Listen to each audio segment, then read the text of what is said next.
welcome back to part 2.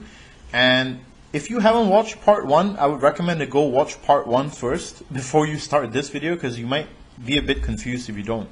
So starting the double candlestick patterns, and the first one that you should know about is going to be called the bullish engulfing pattern. And essentially the bullish engulfing pattern signals a strong bottom up reversal which may be approaching. I have seen though cases where the bullish engulfing might be a false signal. So how do you determine that you can get a 100% success rate or close to 100% success rate when trying to figure out this pattern? So the first thing that you would notice is that you would see this appear on the bottom of a downtrend. You would see the downtrend form and then a single lone bearish candlestick followed by a big bullish candlestick. And by the way, in these charts, the white is green and the black is red. So it's a little different, but just try to understand it that way. This is the bearish one and this is the bullish one. Once you see the bullish candle engulfing, and there's the reason why it's called an engulfing pattern, if it engulfs the bearish pattern, then you would see essentially the price action reverse. So you would get your entry into the position when it closes above, the candlestick closes above, and your entry would be this candle, somewhere, along this candle, which would kind of allow you to ride this uptrend up like that. And the inverse is true for the bearish engulfing. So this appears, at the top of a uptrend, the same thing like that. You would see a bullish candle followed by a big bearish candle engulfing it. And engulfing means it's bigger than it, basically. And that would set up the case for, the downtrend pattern there. So that's basically the two candlestick patterns that you have to know for double candlestick patterns. And then moving on to the next one, where you have the tweezers. And the tweezers are also reversal patterns. The first type is a bullish tweezer, which are called tweezer bottoms, and they appear on the bottom of a downtrend like that. And during these, you have to make sure that they are in pairs. So it's only effective if you have a tweezer in pairs. If you don't have a tweezer in pairs, it wouldn't be confirmed tweezer. And the main things about tweezers is the wicks should be about the same length and the body should be about the same length. If they are not the same length, then they're not effective tweezers. So the first tweezer would be bearish, like this one. And then the second tweezer should be bullish, or the opposite trend, basically. And that would show you that there is a fight between the bulls and the bears. And so how do you deal with that? You would essentially wait for the next candlestick to close above the tweezers and gain your entry possibly somewhere actually on this candle. In fact, I would wait this candle out just to see if it reverses back again like that.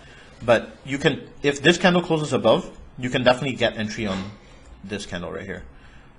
Just to make it clear, let me draw it again. This candle right here. So that's how you use the effective tweezer. The setup is showing, that bulls and bears both push the price up. There was a bearish and then a bullish, and then a continuation of a bullish candle after that, which is a strong reversal pattern. And the inverse is true for the top tweezer, which is after a uptrend. You would see since this is an uptrend, the bullish candle would appear first, the bullish tweezer, and then the bearish tweezer would appear, and make sure that they're the same length wick, the same length candle, and then you can essentially figure out which way the trend is going, and get a confirmation after this closes below the tweezers. Gain your entry on this candle here, and that would result in the downtrend formation. So yeah, that's the tweezer pattern. Pretty simple so far. Now the next ones are going to be triple candlestick patterns, and these are a little more fun but a little harder to understand. Now there is the first one that I'm going to talk about, which is the morning star and the evening star. So the morning star is going to be the bullish reversal, and the evening star is going to be the bearish reversal. The morning star is found at the end of a downtrend, same like everything else, but it's recognized through three very specific characteristics. The first candle is often bearish, this one. And then the second one is going to be possibly a doji. So you would see an indecision candle, something that has a very small body but big wicks on either side. Now this would tell you that buyers and sellers are exhausting. They have made an indecision, basically, like going off the previous video that I talked about. And then you would see essentially a reversal candle, which would be a bullish candle, like a big bullish candle like this one. And this would show you that a reversal pattern is about to occur. Now, where do you gain entry? You would wait for this candle, which is the next one, to close below. And you could gain your entry on the pullback, because after a bullish candle, it's more likely that sellers would try to dominate again. So you wait for this candle, and then you wait for the signal of the bearish candle, and you get in exactly where this arrow is to ride the uptrend that is to follow, basically. And then the evening star is the exact opposite. Found at the top of an uptrend, you would see a bullish candle, which is part of this trend. And then you would see a doji, the same thing. And then the bearish candle. And you can gain your entry on either the pullback right here, which is somewhere right here, or you could wait and you could gain your entry somewhere after this candle closes, which would be here, to ride the downtrend that's going to pursue. Now, as I said, these are not 100% patterns, but they tend to work when you recognize them, especially the idea behind them. What does the doji mean? What are the types of candles? Like, look at this one. This is super bearish, right? What we saw earlier, the Marubozu, which is what we were talking about. And so it shows this was a bearish momentum candle, and then you saw a doji. So the doji is going to tell you that there is an indecision in the market. And then after the doji comes a bullish candle. The bullish candle shows you that, okay, there may be a price action reversal here. So you can safely take a price entry here and make sure that you set your stop loss accordingly. Moving on to the next the candlestick pattern. So the third and last one is going to be the triple candlestick pattern.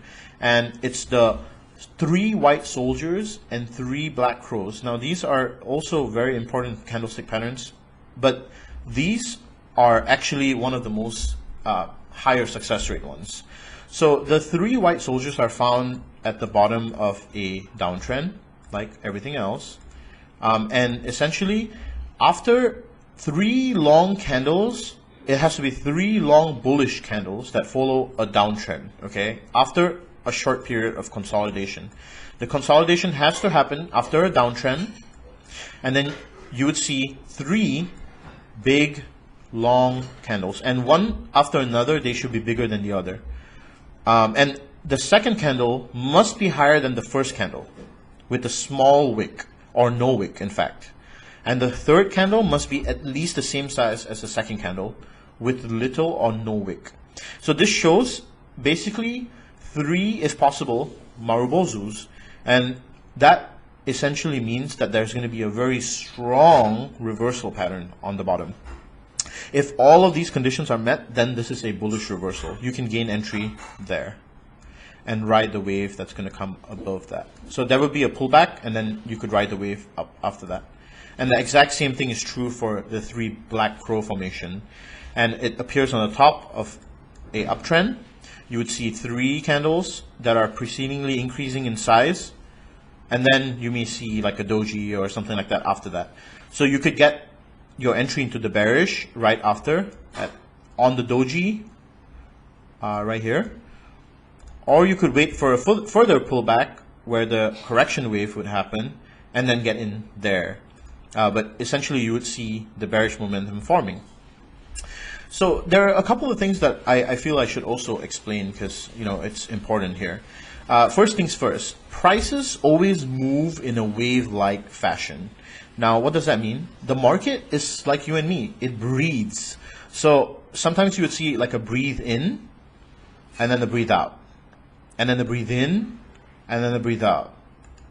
And this market momentum is always present in every single financial instrument, because it's always the bulls pushing the price up and then the bears correcting the price. and the bulls pushing the price up, and the bears correcting the price. So at any given point, you would see, you know, that there are tops and bottoms, and these are important because it would allow you to understand where to get in and get out. But with the candlesticks, it tells you where those inflection points are. So when you have a pattern like this, you know that it's making higher highs and higher lows, which is bullish, right? We know this. And when something is making a bullish higher high and higher lows, oh boy, my thing's just not working. So when you see the market making higher highs and higher lows, you know that the price action is hitting higher. So you wouldn't take your entry into the market at this level, right? Because then you're kind of taking it on the top. You should wait for a pullback, which is here, to enter the long position to ride the next wave up. Now, if you missed this pullback, then don't get into the top here again. You should always wait for the pullbacks. And we call these impulsive waves and corrective waves. So the wave up is impulsive and the wave down is corrective. These are the market momentums of bulls and bears. So that's just kind of like an overview of candlesticks. And you know, as I go along and explain moving averages and the different technical analysis parts of the series, then you know it's going to be more apparent on what I'm actually talking about. But I hope that you enjoyed this part. Candlesticks are a very essential part of trading. And if you have any questions or you have any feedback, please leave it in the comments. I'll try to reply to them as soon as I can. And stay tuned for the next video. Thank you.